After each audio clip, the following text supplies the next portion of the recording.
91편 1절부터 6절까지의 말씀입니다. 구약성경 871쪽 즈음에 있습니다. 시편 91편 1절부터 6절까지의 말씀입니다. 시편 91편 1절부터 6절까지의 말씀을 함께 교독하고 6절은 같이 읽겠습니다. 지존자의 은밀한 곳에 거주하며 전능자의 그늘 아래에 사는 자여, 나는 여호와를 향하여 말하기를 그는 나의 피난처요 나의 요새요 내가 의뢰하는 하나님이라 하리니.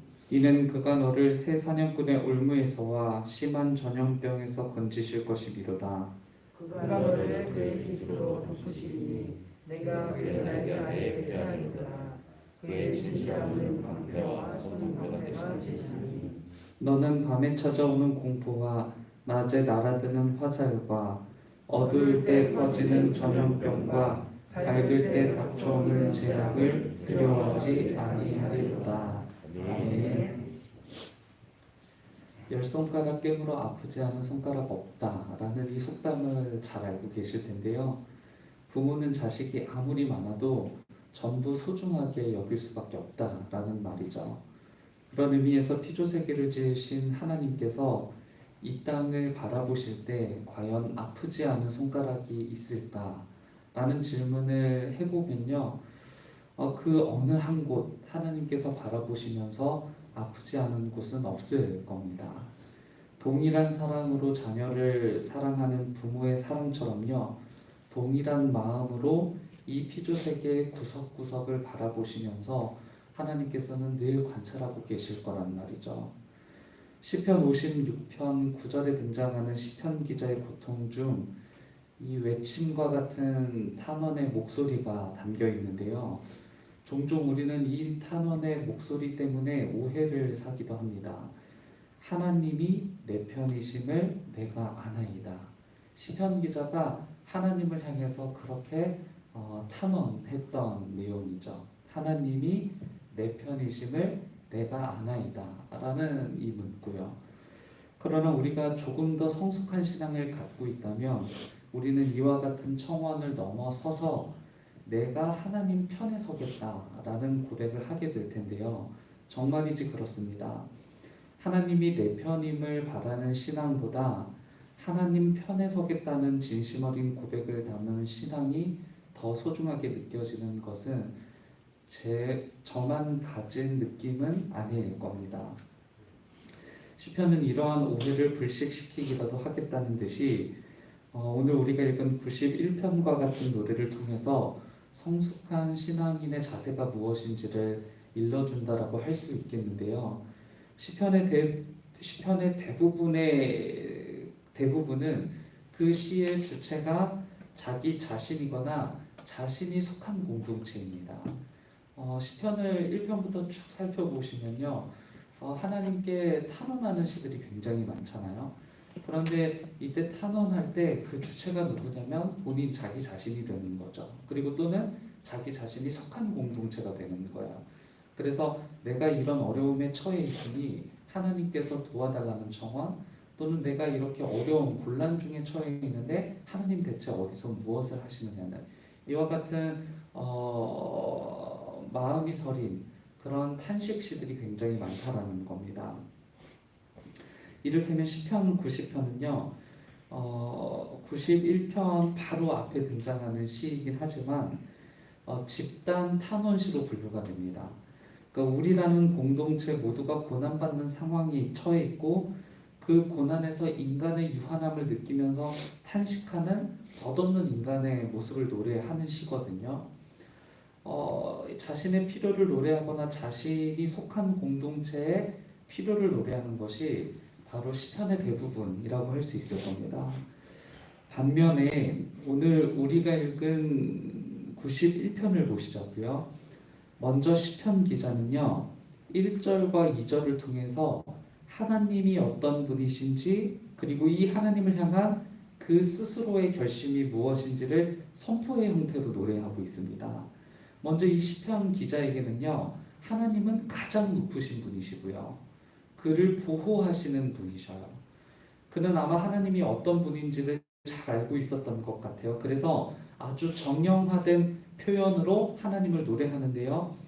2절의 노래대로라면 그에게는 하나님은 피난처이시고 요새이시고 의지할 분이시다라고 이렇게 노래를 하죠.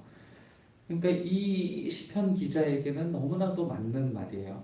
그의 고백처럼 바로 하나님은 피난처이시고 요새이시고 그가 의지할 만한 분이시라는 거죠. 그런데 이처럼 선포와 같은 하나님을 향한 고백이 향하는 대상이 누구인지를 오늘 시편에서 확인하는 게 굉장히 중요한 일인데요. 3절을 보시면요. 그처럼 달콤한 말로 고백했던 3절대로라면 사냥꾼의 덫에서 빼내주시고 또 죽을 병에서 건져주실, 이어지는 4절대로라면 주님의 깃으로 덮어주시고 날개를 제공해주시고 방패와 갑옷이 될, 그러나 그것은 나 자신을 위해서 마련된 것이라기보다는 바로 너를 위해서 마련된 것이다 라는 고백이 중요합니다. 그것이 시편 기자의 원수이든 아니면 그와 친밀한 사람이든 그건 중요하지 않죠. 91편의 노래를 기록한 시편 기자를 사랑하시는 하나님이요, 91편에서 너라고 표현된 나란 존재 너머에 있는 그 사람이란 존재도 충분히 사랑하고 계시다라는 거예요. 요즘 그 청장년의 한 부부와 부부학교라는 타이틀로 결혼 생활에 대한 신앙적 교육과 훈련을 이어나가고 있는 중인데요. 두 번째 시간에는 이와 같은 이야기도 나누게 됩니다. 나를 사랑하시는 하나님이 내가 왼수처럼 여기는 남편, 내가 왼수처럼 여기는 그 아내도 사랑하신다고요. 이것을 더 깊이 이해하기 위해서 사용하는 표현이 있거든요. 우리는 이 말을 정말 많이 들어봤어요. 나를 위해서 죽으신 예수님께서 널 위해 죽으셨다라는 거예요. 그러니까 나만을 위해서 죽으신 예수님이 아니라 우리 모두를 위해서 죽으신 예수님이시라는 거죠. 왼수 같은 남편, 왼수 같은 아내를 생각하면 아닐 것 같은데, 아닌 것 같은데 어떻게 예수님이 이런 사람을 위해서 죽으셨지? 라고 생각하고 싶지만 그게 진리인 거죠. 사실인 거죠. 내 죄를 위해서 죽으신 예수님이 그의 죄를 위해서도 죽으셨다는 거예요. 그래서 내게도 복음이 될 수 있는 이 소식이 그 사람에게도 복음이 될 수 있는 소식이 되는 거죠. 때로 우리의 기도는 나 그리고 가족에 갇혀서 그것을 벗어나지 못할 때가 많은데요. 때론 그것이 다른 사람 또는 다른 가정, 다른 이들의 일상을 망치는 일이라고 해도 간과한 채 간과하는 경우들이 적지 않습니다. 그러나 성숙한 그리스도인의 기도란 내게도 그리고 그 사람에게도 유익한 것을 구하는 기도 아니겠어요? 오늘 우리가 하나님께 드리는 기도가 이웃과 피조세계를 착취하는 기도가 아니라 이웃과 피조세계를 살리는 기도가 될 수 있기를 바랍니다. 무엇보다 우리는요, 열 손가락 중에 하나일 겁니다. 하나님께서 깨물면 아픈 손가락들. 저도 그런 존재이고 여기 모인 모든 분들이 그런 존재죠. 하나님은 이 열 손가락 모두 아파하신다는 사실도 기억해야 하겠습니다. 그리스도께서 날 위해서 죽으셨지만 널 위해서 죽으셨음을 기억하며 이 땅을 사는 그리스도인들이 되시기를 주님의 이름으로 축원합니다. 함께 기도하겠습니다. 누구에게나 아버지 되시고 누구에게나 주인이시며 누구에게나 하나님이신 하나님의 무한한 사랑을 노래하고 기대하며 배웁니다. 나를 위해 죽으신 예수님께서 내 곁에 있는 이를 위하여 죽으셨음을 기억하게 하시고 하나님을 향한 나의 기도가 언제라도 곁에 있는 사람들을 기억하며 드리는 기도가 되도록 인도해 주옵소서. 그런 마음으로 모인 주님의 백성들의 기도를 들어주십시오. 무엇보다 마음을 담아 하나님을 향해 청원하는 그 기도의 제목들을 살펴주시고 단 하나도 누락됨이 없이 하나님의 은총 아래 이루어지는 일을 경험하도록 도와주옵소서. 우리가 새긴 말씀처럼 그리고 우리가 드린 기도처럼 곁에 있는 이들의 유익을 간과하지 않게 하옵소서. 우리의 이웃들을 기억합니다. 환우들을 주님께서 살펴주시길 바랍니다. 곤란과 어둠의 터널을 지나고 있지만 빛이시며 치유하시는 하나님을 신뢰하는 기회가 되게 하시고 몸과 마음을 회복하여 하나님의 영화로움을 경험하는 시간, 성숙한 믿음으로 도약하는 시간이 될 수 있도록 주께서 인도해 주옵소서. 오랫동안 힘겨운 시기들을 보내고 있습니다.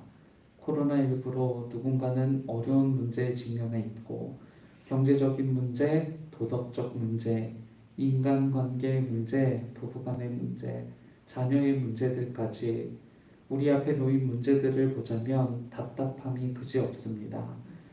하나님께서 문제보다 크시다 하셨으니 하나님, 우리는 더욱 하나님을 신뢰하게 하시고 이 땅을 하나님을 따라 사는 존재로 살아갈 수 있도록 도와주옵소서. 무엇보다 문제 앞에 놓인 모든 사람들에게 해결이 되어 주시고 위로가 되어 주시고 또 격려가 되어 주셔서 하나님과 함께 걷는 이 땅에서의 삶이 즐겁게 그리고 감사함 중에 이어질 수 있도록 도와주옵소서.